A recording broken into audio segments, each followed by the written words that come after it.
6 वाजलेले आहेत आणि खूप छान असा पाऊस पडत आहे. पण काय करणार, बायकांच्या डोक्यांमध्ये एकच असते की बाबा काय भाजी बनवू. तर आज आपण ना स्वयंपाकामध्ये राजम्याची भाजी आणि चपाती बनवणार आहोत. तर त्यासाठी मी 2 कांदे घेतलेले आहेत, ते छान असं चिरून घ्यायचं आहे.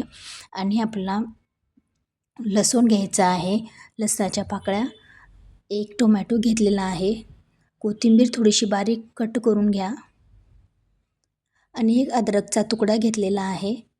तर हे सगळं साहित्य ना आपण कढईमध्ये भाजून घेऊया थोड्याशा तेलामध्ये.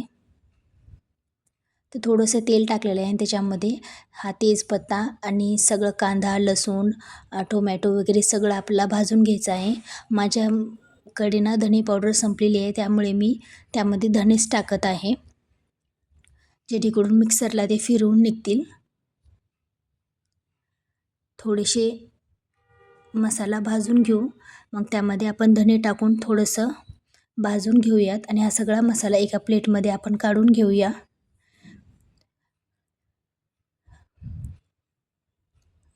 राजमा जो आहे ना, तो रात्रभर मी पाण्यामध्ये भिजत टाकलेला होता. आता हाच राजमाला मी कुकरमध्ये 2 ते 3 शिट्ट्या काढून घेणार आहे, जेणेकरून तो थोडा सॉफ्ट होईल. 2 ते 3 शिट्ट्या निघेपर्यंत आपण इथे मसाला भाजलेला जो मसाला आहे तो वाटून घेऊयात. छान असा मसाला वाटून झालेला आहे.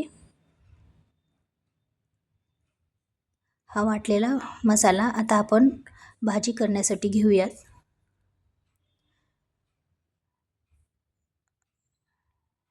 कढईमध्ये थोडंसं तेल टाकलेलं आहे आणि मी तेजपत्ता पण मिक्सरला फिरवून घेतलेला आहे. तर त्यामध्ये थोडंसं जिरं टाकलेलं आहे आणि तो भाजलेला मसाला टाकायचा आणि छान तेल सुटेपर्यंत तो मसाला आपल्याला भाजून घ्यायचा आहे. मसाला जितका मंद असेवर आणि छान भाजचाल, भाजीची चव तितकी छान येईल.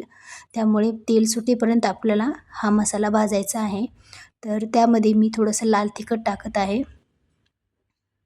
हळद,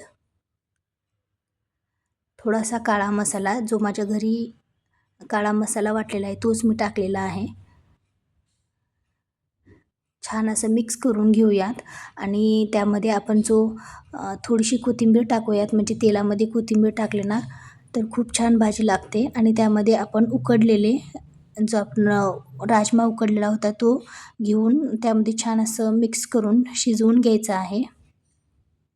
आणि त्यामध्ये थोडंसं चवीपुरतं मीठ, आणखी पाणी टाकून एक 5 ते 10 मिनिटं याला छान मंद आचेवर आपण शिजवून घेणार आहोत. पाणी तुम्ही थोडंसं कोमट वापरलात तर ग्रेव्ही छान येईल. अशा पद्धतीनं आता आपण एक 5 ते 10 मिनिटं छानपैकी शिजवून घेणार आहोत. ही बघा भाजी किती छान शिजलेली आहे. म्हणजे चपातीसोबत खाण्यासाठी थोडीशी पातळच अशी भाजी लागते. त्यामुळे मी जास्त पाणी काही टाकलेलं नाही. छान अशी कोथिंबीर टाकून भाजी ही तयार आहे.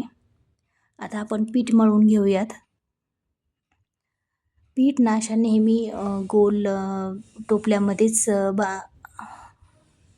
मळून घ्यायचं आहे, जेणेकरून पटकन मळलं जातं आणि आजूबाजूला पण पीठ सांडणार नाही. हा पिठाचा गोळा थोडंसं तेल लावून आपण झाकून ठेवूया, म्हणजे चपात्या मऊ आणि छान होतील.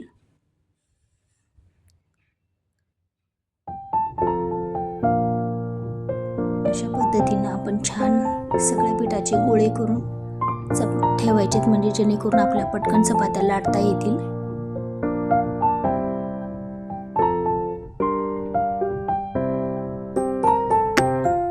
तर मी हा एक गोळा घेतलेला आहे आणि एक चपाती मी करून दाखवते.